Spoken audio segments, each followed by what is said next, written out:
From JBS Studios in Greater New York, this is the JBS News Update with Teisha Bader. I'm Teisha Bader with the JBS News Update for Thursday, October the 1st, 2020. Two armed Palestinians crossed Israel's security fence with Gaza today and were spotted and arrested by Israeli troops. The IDF tweeted that the suspects hurled an inactive grenade that did not explode. Our soldiers, they wrote, responded with fire and apprehended them. A knife, cutter, and another inactive grenade were found in their possession. For the first time in 30 years, Israel and Lebanon will hold talks. The two countries who do not have diplomatic ties will discuss their disputed maritime border in negotiations facilitated by the United States at a United Nations facility in the Lebanese border town of Nakura, reportedly in 2 weeks. While Israeli media is calling the talks direct and the Lebanese media is saying they are indirect talks, what is clear is that the occasion is a rare one. The State Department said the agreement between the two parties on a common framework for maritime discussions will allow both countries to begin discussions which have the potential to yield greater stability, security, and prosperity for Lebanese and Israeli citizens alike.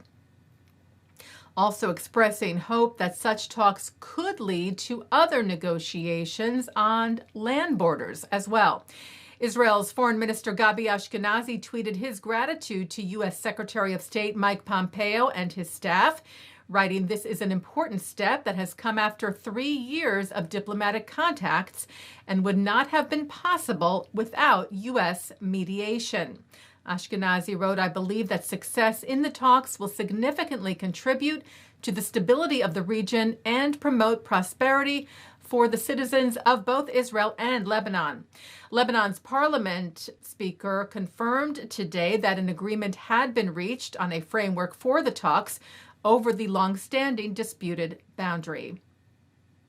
Israeli Prime Minister Benjamin Netanyahu said the government will decide on Monday whether to tighten or loosen the current lockdown, put into place over the Jewish holidays to try and deal with the continued spike of coronavirus cases in the country.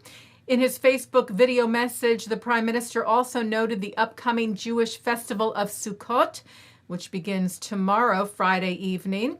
The Prime Minister said, like with the gathering of the Albat Haminim, the 4 species, which are bound together and waved in a holiday ritual, so too, he said, do the people of Israel have to unite together, follow the health guidelines for the welfare and safety of the country.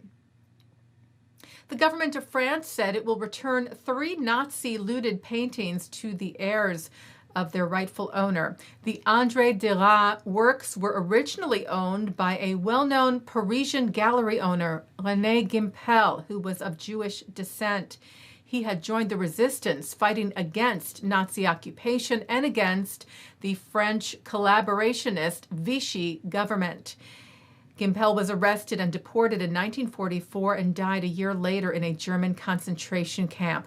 The paintings are currently at the Modern Art Museum in Thwarted and the Cantini Museum in Marseille.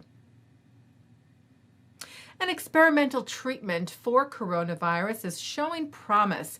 The Israeli immunotherapy company Enlivex Therapeutics said that 5 COVID-19 patients recovered within days after being given Alocetra, which treats the overresponse of the body's immune system. The patients were part of a clinical trial at Jerusalem's Hadassah Hospital. The company said the clinical trial included 5 COVID-19 patients, 3 in severe condition and 2 in critical condition.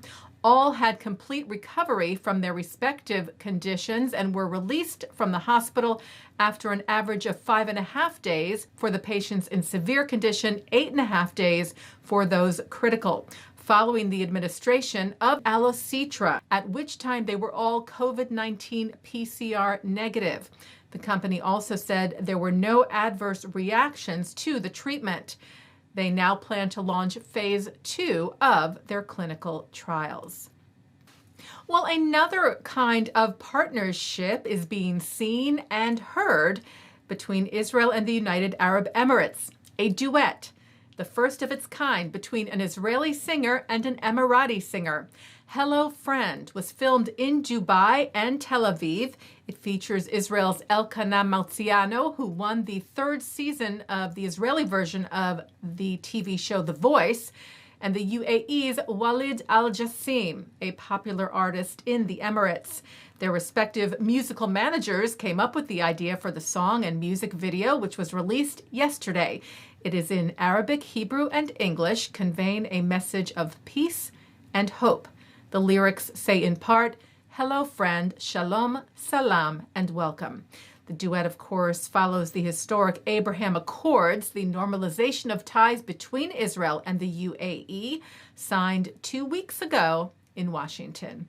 You will be friends far away, far away. You will my friend. I hear you friend far away, far away. I hear you pray. أهلا بك سلام ومرحبا. أهلا بك تدبا وخبا. أهلا بك ما تقبل تبا.